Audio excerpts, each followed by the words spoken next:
But in going outside to flag down the helicopter, I realized something important. The snow had finally melted down enough that you could walk on it a little. Instead of potholing up to my crotch, I was only sinking down to my knees. Now, I could manage that. On Friday, I wrote a note explaining that I had left the trail. I walked a quarter mile back to my campsite on the official PCT to duct tape it to a tree. I wanted to ensure that if I twisted an ankle or got stranded and died somewhere random in the backcountry, that my family would have a chance at recovering my body. And my journal, which I had filled with stuff that I hoped would comfort them and give them a little bit of peace and closure. Although I followed my old footprints, the round trip still took an hour. The next day, I packed up one last time. I sacrificed my last dry pair of socks and began to post-hole cross-country down the mountainside. It was really steep at times and I had difficulty following Killen Creek.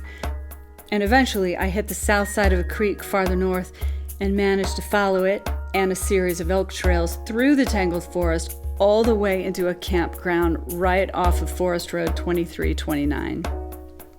For the first time, I knew I was going to be all right. I heard a motorcycle coming up the road.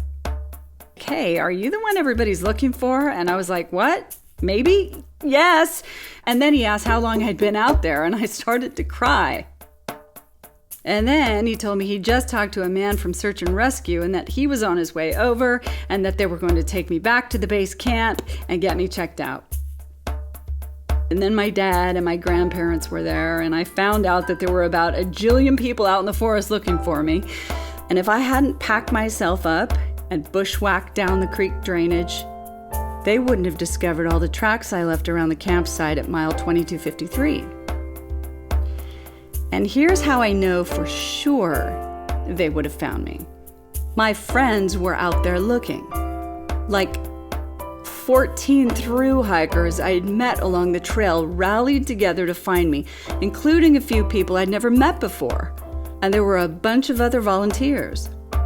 It was incredible. I couldn't believe it. I'm still in shock.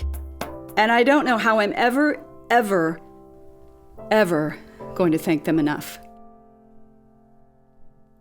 It's this community, man. It's awesome.